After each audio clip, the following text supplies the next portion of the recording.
여러분에게 이익을 가져다 드리는 레리 파트너스입니다.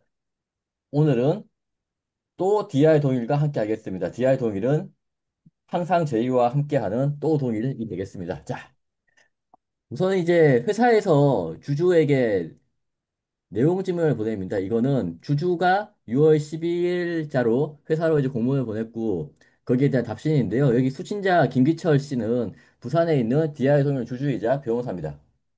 자, 회사의 입장은 상근감사 그 사임에 대한 것에 대해서는 감사 사임에 대한 입장문을 통해서 상세하게 이야기를 했다.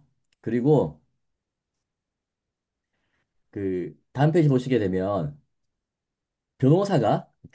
주주이자 변호사가 회사로 보낸 공문에서는 감사의 사임이 단순한 개인의 선택이 아니고 회사의 권력 구조가 감사 시스템, 즉 감사를 압박한 결과로 감사가 그걸 이기지 못하고 사임했다라고 의혹을 제기하는데 이건 아니다. 이 내용은 회사의 명예와 신용을 훼손한 것이라고 우리는 보고 있고 조금 더 심해진다 그러면 우리는 법적 책임을 물을 수 있다라고 이제 이야기를 하고 있습니다. 그리고 회사는 사임을 한 김종태 감사에게 인감증명서 등 사임에 필요한 첨부 서류를 보완을 요청했다. 이거 중요합니다. 인감증명서 등을 요청했다. 그리고 인수인계에 대해서 논의했는데 아직 회신이 없다라고 이제 회사는 답을 하고 있고요.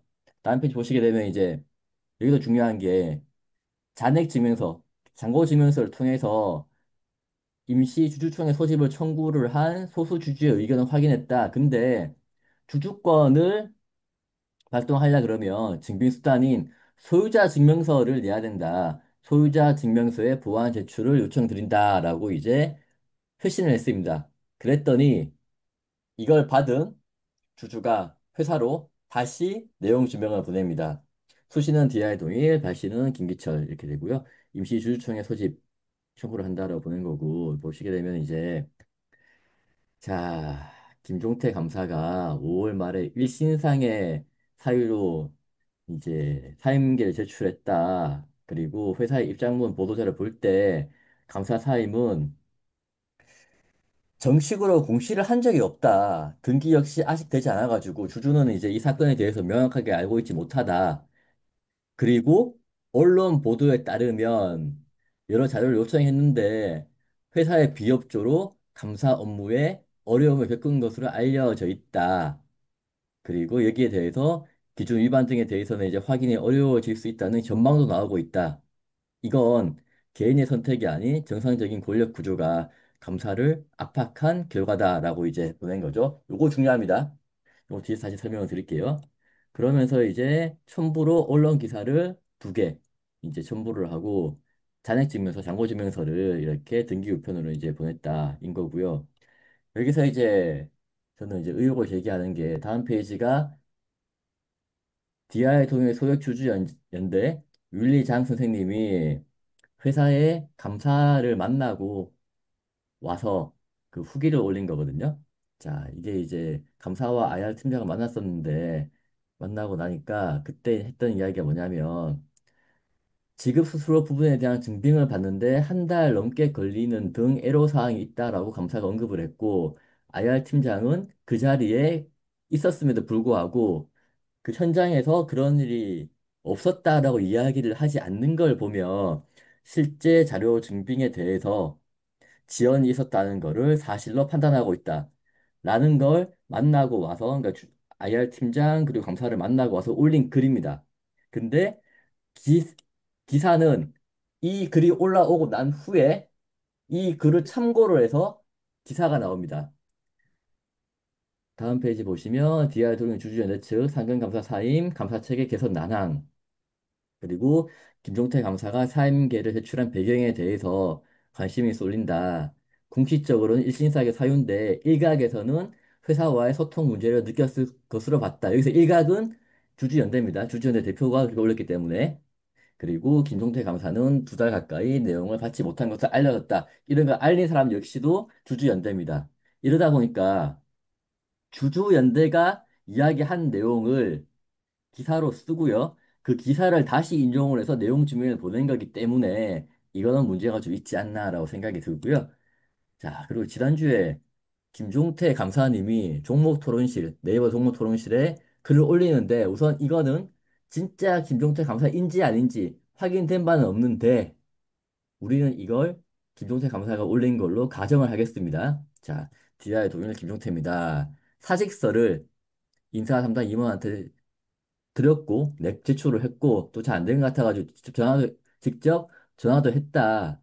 그리고 제일 마지막에 중요한데, 사임의 이유는 개인 일신상의 사유이므로 추측성 이야기들은 삼가해 주시기 바랍니다. 이 말은 뉴스에 나온 회사에서 감사를 압박을 해서 관뒀다라는 게 본인도 부담이 된다. 사실 여부를 떠나가지고 그런 일은 없었다라고 하진 않고 있지만 나도 부담이 되니까 추측성 이야기는 삼가해 달라.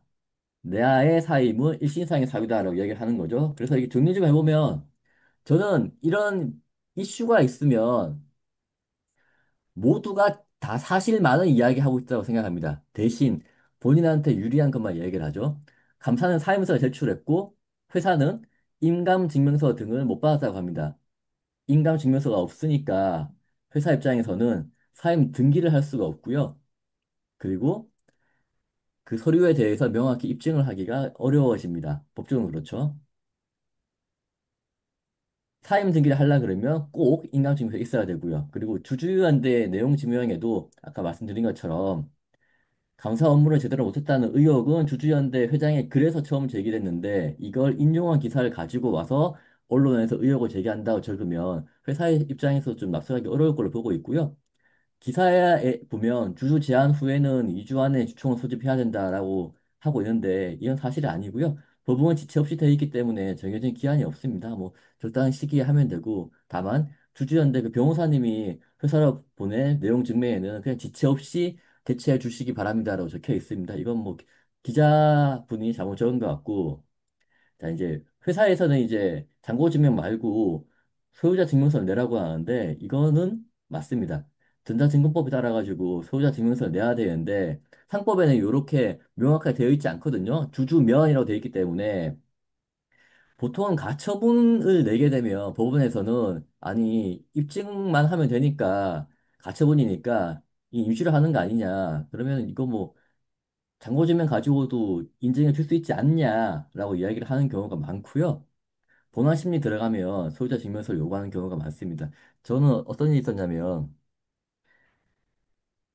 저한테는 이제 회사 쪽에는 아니 주주가 주주임을 입증을 하면 되니까 잔고증명서면 되지 않냐라고 얘기를 하고 상대방 쪽에는 아니 잔고증명서 달라 그러면 떼주면 되지 왜 안 주냐라고 판사 양쪽에 그렇게 이제 이야기를 하더라고 이런 것처럼 소유자 증명서는 꼭 있어야 된다고 저는 생각을 하고 있고요.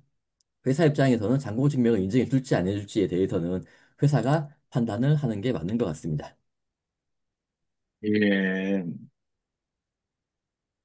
DI 동의는 항상 나오죠. 요즘도 좀 뭐, 예전만큼, 그러니까 거래 실질 심사 이 대상 여부가 됐을 때만큼은 아니더라도, 그래도 아직은 뭐, 평탄한지 회계 기준 평지에서는 좀 이슈가 있는 회사죠. 예, DI 동의.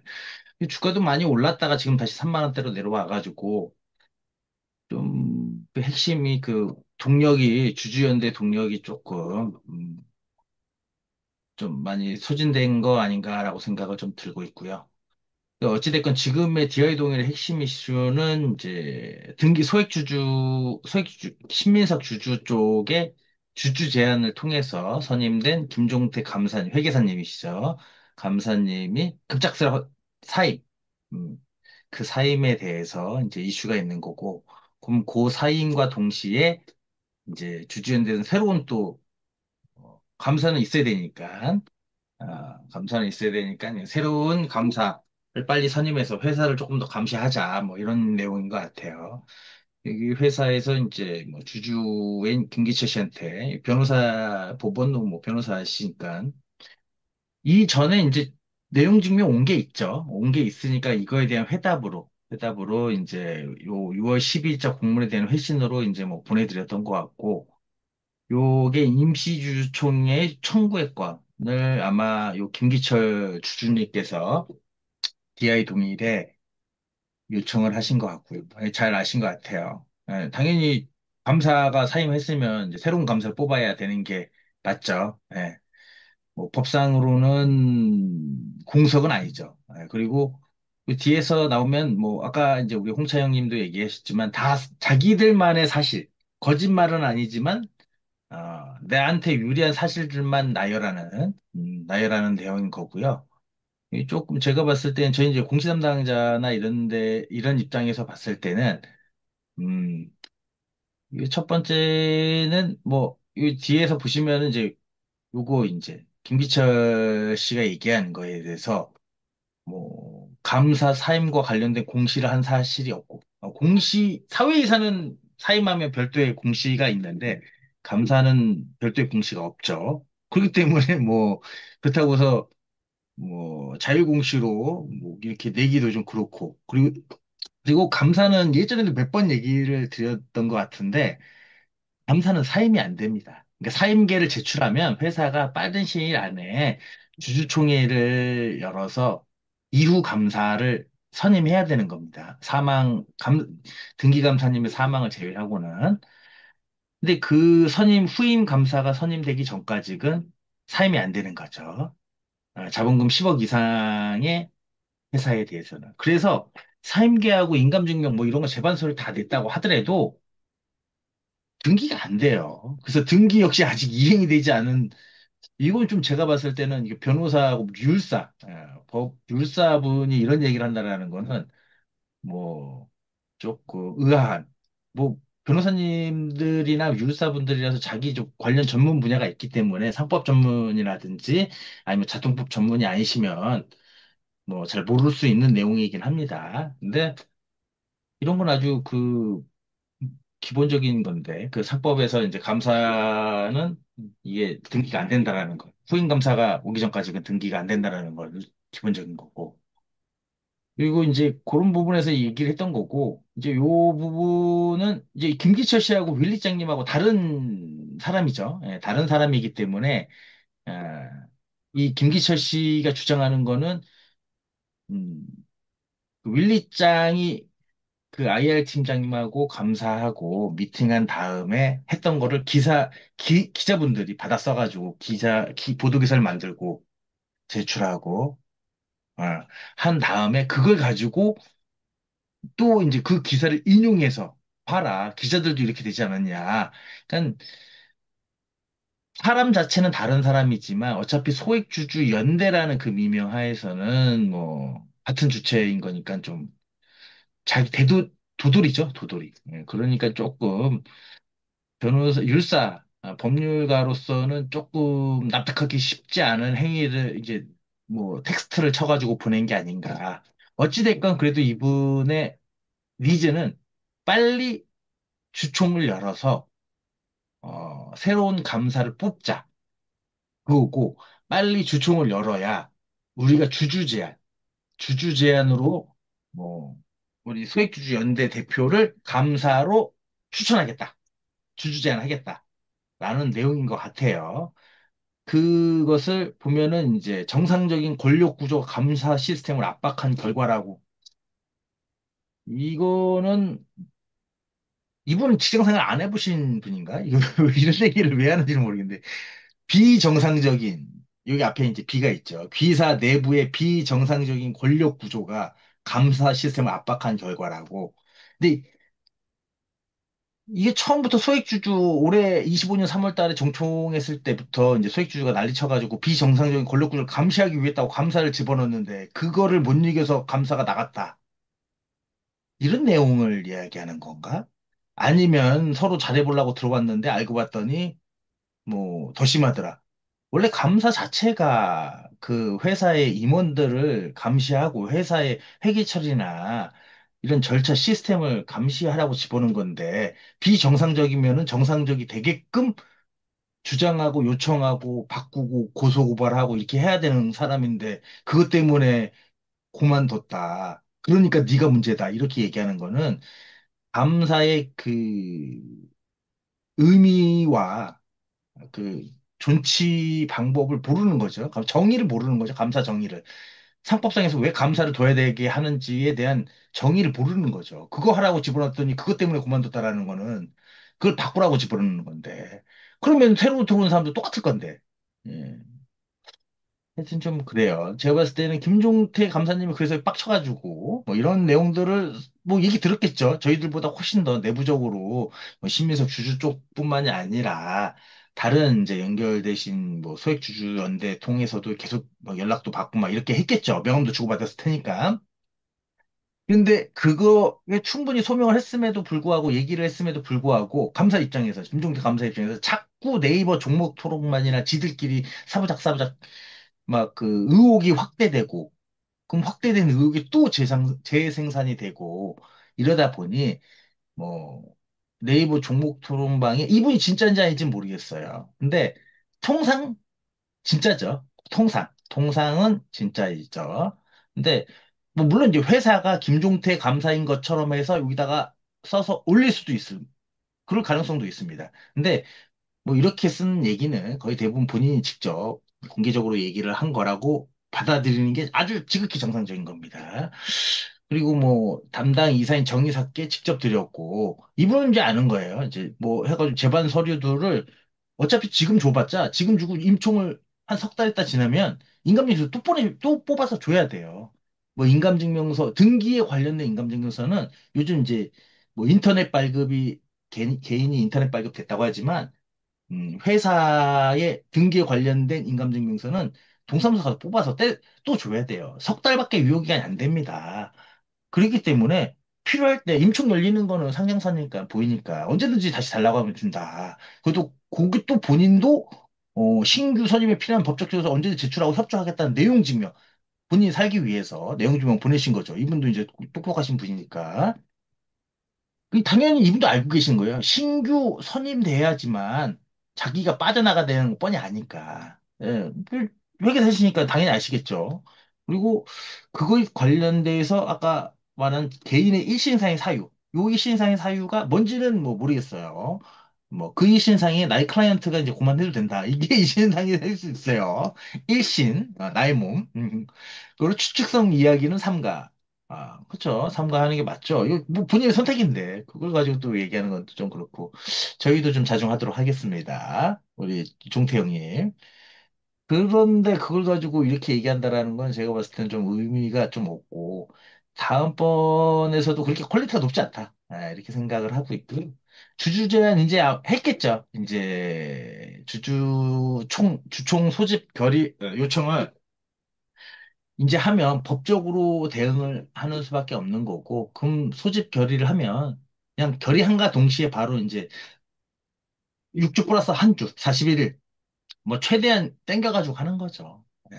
최대한 땡겨가지고, 그래서 뭐 발송에 대해서 뭐 주주 제한 받아주면 받아주는 거고, 안 받아주면 못 받아주는 거니까, 뭐 그렇게 이 다음번 임총할 때가 문제겠죠. 근데 나름 이번에는 삼양사도 이제 좀 등기도 지분 공시도 좀 하고 아니면 뭐 2%이기 때문에 뭐 안 할 수도 있고 뭐 좀 구분을 해서 백기사들도 좀 만들고 기준일을 먼저 설정하겠죠. 기준일 전에 뭐 다른 여러 가지 백기사들 좀 모집을 하고 주주명부가 보통은 반기 6월 30일 날 주주명부가 예, 합니다. 기준일 폐쇄 공고를 하지 않아도 돈만 내면 아마 6월 16일까지 고지서 납부를 하면은 6월 30일자 주주 명부를 폐쇄 공고하지 않아도 한 7월 한 중순경에는 줘요. 저 같으면은 7월 중순경에 그 주주 명부를 받아보고 6월 30일자 주주 명부 받아보고 그러고 나서 임총을 열고 임총 폐쇄 공고를 할 겁니다. 그러면 또 거기서부터 2주 있다가 또 주주 명부를 또 다시 이제 진짜 주주총회 하는 주주 명부를 받겠죠. 그럼 한 6월 30일자 기준 주주 명부를 7월 10한 15일, 16일 정도에 받으면 그걸 가지고 또 기준일을 열어가지고 임총을 열고 기준을 열면 한 7월 말일자 한 달 좀 텀이 있습니다. 그러면 최소한 회사 입장에서는 소액 주주들보다 먼저 좀 주주 명부를 왜냐면은 그 기준일 폐쇄 공고한 다음에 공시를 내면 기준 폐쇄 공고 내면은 소액 주주한테 당연히 주주 명부 열람 청구를 하겠죠. 하겠죠. 주주 명부. 열람 청구를 하면 그거 줘야 되니까. 근데 작업하는 시간이나 어디가 우호고 어디가 이제 소액주주인지를 좀 선별을 또 하고 또 해야 되는 게 완전 똑같진 않더라도 6월 말 거하고 폐쇄 기준이라고 이제 좀 한 달간 차이가 있더라도 먼저 좀 실무적으로는 그런 좀 필요 기간을 작업을 할 때가 하지 않겠냐라고 혼자 생각을 합니다. 저라면 그렇게 하겠어요. 저라면 벌써 이제 6월 말 기준 주주명부를 받아보고 그걸 갖고 소팅한 다음에 조금 우리한테 우호적인 주주들 좀 확인해 보고 그리고 백기사들 좀 됐는지 확인해 보고 난 다음에 그리고 나서 주총을 열면서 기준이 폐쇄 공고를 할 것 같다. 라고 생각을 합니다. 어차피 그 감사님이 이거는 뭐 법적으로 크게 문제는 없습니다. 사임서를 제출했다고 해도 어, 차기 감사가 선임될 때까지 계속 하는 거고 그 주주연대에서 이게 법적 소송을 계속하면 시간 질질 끌 수 있는 거니까요. 그 임시주주총이 소를 해도 시간을 계속 끌고 어차피 맘만 먹고 끌고 가면 정통까지 끌고 갈 수도 있는 거예요. 계속 연기할 수도 있는 거니까.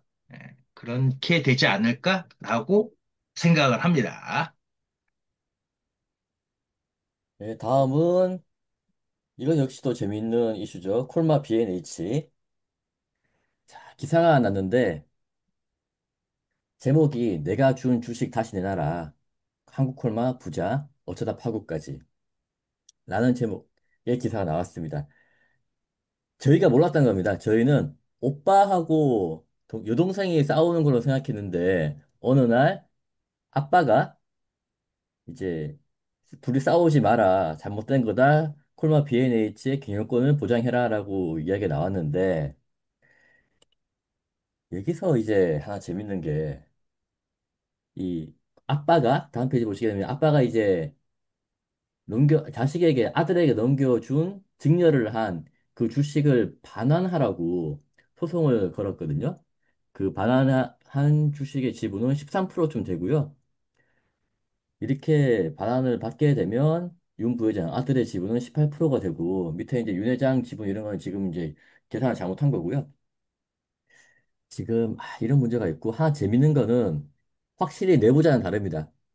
그 왼쪽에 이제 글이 뭐냐면 예전 그 폴마의 이제 IR 담당 임원분이신데 지금 퇴사했습니다. 싸우고 있다는 뉴스가 나오니 연락을 그렇게 많이 왔다. 원래가 처음부터 그 남매 간 싸움이 아니고 아빠하고 아들의 싸움이었다. 몰라서 그렇다. 인 거고. 밑에 지분은요, 제가 다시 계산을 해보면, 윤상현 부회장, 그리고 달튼, 합치면 37.44. 그리고 아빠, 동생의 남편, 이렇게 하면 16.2%인데, 13%가 다시 돌아가게 되면, 아들 쪽은 24%, 아빠 쪽은 29%가 됩니다. 이렇게 지금 상황이 달라지고 있고, 근데 이게 다음 페이지 보시면 요약을 좀 해놨는데, 윤동환 회장은 부담부 증여 계약이라고 주장을 하고 있고 아들은 부담부 증여가 아니라고 하고 있고 근데 사실 이게 한번 결정된 내용을 뒤집기가 쉽지가 않은 거고 소유권 이전된 상태에서 소송을 건다고 해서 다시 받아올 수가 있냐라는 건 좀 지켜봐야 될 것 같습니다. 재밌는 이슈는 처음부터 아빠와 아들 간의 싸움이었다. 이거는 외부자는 모르는, 알 수 없는 그런 내용이었습니다. 굉장히 재밌는 이슈가 되지 않았나 싶습니다. 네, 그 콜마 B&H 대상 회사는 콜마 B&H이지만 실제는 이 콜마 B&H의 콜마 홀딩스 주식에 대한 콜마 홀딩스 주식에 대한 증여 문제죠. 이제 뭐 아빠하고 딸내미 그리고 오빠 이렇게 갈라서는 거죠. 이게 처음부터 남매 간의 이사의 깊은 싸움에서 홀, 홀마 B&H가 문제가 아니라 홀마 B&H가 아니라 홀마 홀딩스 홀마 홀딩스를 누가 가져가냐 다시 아빠와 가져가냐 아니면 그냥 우리 윤 부회장님이 그냥 계속 유지하느냐 핵심이 2019년도에 회장님이 콜마 홀딩스의 주식을 13%를 증여 살아계시니까 증여죠. 증여한 거에 대해서 다시 반환 청구한 것이다. 반환이 다시 되면 반환이 다시 되면 이제 24대 29. 이러면 싸울만 하죠. 지금 37에서 16 하면 게임이 안 되죠. 예, 게임이 안 됩니다. 근데 13% 뺏어오면 이제 내가 13%로 늘어나는 것뿐만 아니라 상대방이 줄어드니까 25대 24.4대 29.21이고 요거는 이제 퇴사하신 이제 그럼 퇴사하기 전부터 이제 사이가 안 좋았다는 거죠. 아빠하고 아들이 사이가 안 좋고 19년도까지 징계받을 때까지만 해도 충성을 맹세했다고 했는데 12월 달에 이렇게 충성을 맹세했다고 무상증자를 포함해 그러니까 230만 주, 현재는 460만 주 증액했는데 지금 지난 이제 한 5년 지나니까 말 안 듣는다. 다시 내놔라. 간간히 이게 꼭 대기업뿐만이 아니라 그 부모님들이 그 뭐 세금 자기가 죽으면 뭐 상속세나 이런 거에 대해서 미리미리 사전 증여를 하고 있는 재산 다 증여했더니 자식 내미가 효도를 안 한다.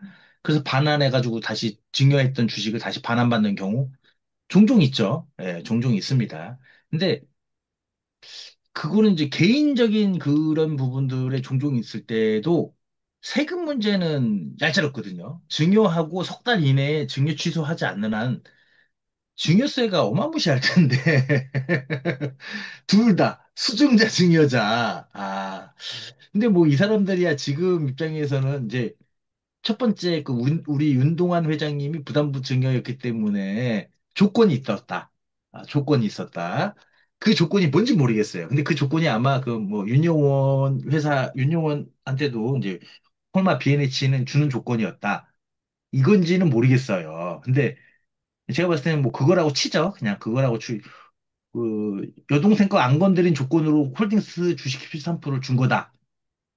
그게 부담부다. 원래 부담부 증여는 자기가 일정 부분 금액이나 부채를 떠안는 조건으로 가져가는 건데, 하여튼 조건이 있는 조건부 증여였다라고 얘기를 한다면, 조건 안 지켰기 때문에 다시 상환 내라. 좀 리걸적인, 법적 이슈도 있고, 만약에 다시 돌아온다고 하면, 또 증여가 되거든요. 법상 보면 윤상현이가 다시 이제 윤동환 회장님한테 이 부모님한테 증여를 드리는 거죠. 이것도 세금 또 엄청 어마무시합니다. 예, 주식까지 늘어났고 하니까 어마무시하죠. 근데 그게 지금 뭐 돈 내는 거야, 뭐 돈이야 마련해서 내면 되는 거니까 하는데 회사를 가져가느냐 마느냐 하는 편이니까. 그런데 첫 번째 제가 봤을 때는 우리 윤상현 부회장님 질 것 같지 않다. 질 것 같지 않다. 지게 되더라도 오지게 소송 뭐 1심, 2심 뭐 대법까지 가고 뭐 이렇게 하면 벌써 다 끝났다. 이거는 예전 얘기 다 나가되고 다 끝난 상황에서 다시 그렇게 해서 실익이 없어질 것 같다. 재판은 질질 끄는 거야 뭐 일도 아니니까. 그, 그렇게 해서 시간이 끌고 끄는 거는 돈 있는 자, 지금 현재 주식이 있는 자, 우리 윤상현 부회장님 편이 될 거고, 두 번째, 질 것 같지도 않다. 질 것 같지도 않다. 라는 내용인 거고, 세 번째는, 글쎄요, 제가 봤을 때는 다 폭망하면은 서로 이렇게 해봤자 큰 의미가 있을려나 모르겠어요. 그래서 뭐, 이게 빨리빨리, 우리, 그래도 회장님이 창업자분이 아직 정신이 온전하시고, 시간이 능력이 뛰어나시다면, 뭐, 빨리 될 것 같기도 하지만, 그런 부분이 좀 있지 않나 생각합니다. 근데 어찌됐건 저희가 봤을 때는 이게 진짜 아빠와 아들의 싸움이었는지 아니면, 아빠가 처음부터 야, 여동생과 건들지 마라고 했는데 얘가 말 안 들어가지고 야, 부담부 다시 갖고 와. 이렇게 된 건지는 모르겠어요. 근데 확실하게 딸내미들은 아빠한테 잘하네요. 아빠한테 잘하네요. 그런 부분이 있고. 근데 내용은 조금 더뭐 봐야 될 것 같고요. 진흙등 싸움이 될 것 같습니다. 요즘 들어 최대 주주가 그 최대 주주가 회사를 상대로 소송하는 회사들 꽤 있네요. 여기뿐만이 아니라 다른 회사들도 이제 조그마한 코스닥들도 어, 최대 주주가 회사를 상대로 자기가 임명해 놓고 그 사람들에 대해 해임 막 그 소송하고 임총하고 막 그런 경우가 꽤 있네요. 요즘에. 예, 그렇습니다. 예, 감사합니다. 다음은 이제 Q&A 하겠습니다. 자, Q&A.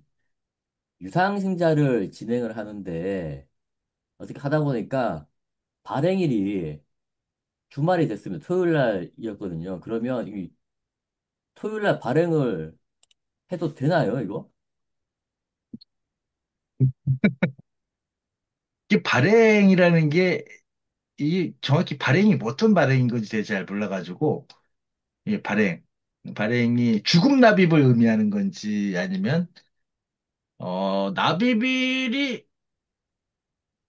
되나? 이게 법상으로는 납입, 뭐, 이런 개념이 없을 건데, 통상적으로 실질적으로는 주금 납입일을 공시를 하게 되면은, 공시로 얘기한다면, 발행일을 주말, 가능하죠. 법상 가능하죠. 근데 실제로 돈 넣는 거는 전날 넣어야죠. 은행이 이체를 안 하니까. 그리고 하루를 묶어야 되는데, 될 수 있냐고 물어보면, 앤서는 될 수 있다. 실무적으로는 전일에 집어넣어야 된다. 은행 계좌에다가. 그래야 하루 영업일 월요일 날 이제, 찾을 수 있는지 모르겠어요. 화요일 날 통상 이제 일요일 날을 발행해 주금납입일로 정하면 토요일 날까지 돈을 넣어놓고 그 회사 주금납입 통장에다가 뭐 금액이 작으면은 일요일 날 뭐 계좌이체를 할 수도 있겠죠. 그러면 은행에서 하루 영업일을 묶어야 되거든요. 영업일. 화요일 날 찾을 수 있을 거예요. 납입일은 뭐 크게 문제가 되진 않고 그 증명서야 당연히 월요일 날 끊어줄 수는 있겠죠. 월요일 날 하루 묶어야 되니까. 음. 근데 실무적으로는 이러면 어디 뭐 이렇게 빨간 날 하면 서로 이제 은행하고 통화도 안 되고 은행 시스템 그 지점장하고 개인적 통화를 한다라도 그 양반이 나와서 시스템 들어가지도 못할 텐데. 예. 하지만 법상으로는 뭐 가능할 것 같습니다. 근데 실무적으로는 그러면은 납입자에게 금요일 날 미리 넣어달라고 하겠죠. 그리고 화요일 날 죽음내역 증명서를 뽑아오고 그렇게 될 것 같습니다. 네, 오늘은 여기까지 하도록 하겠습니다. 고생하셨습니다. 예, 감사합니다. 뿅!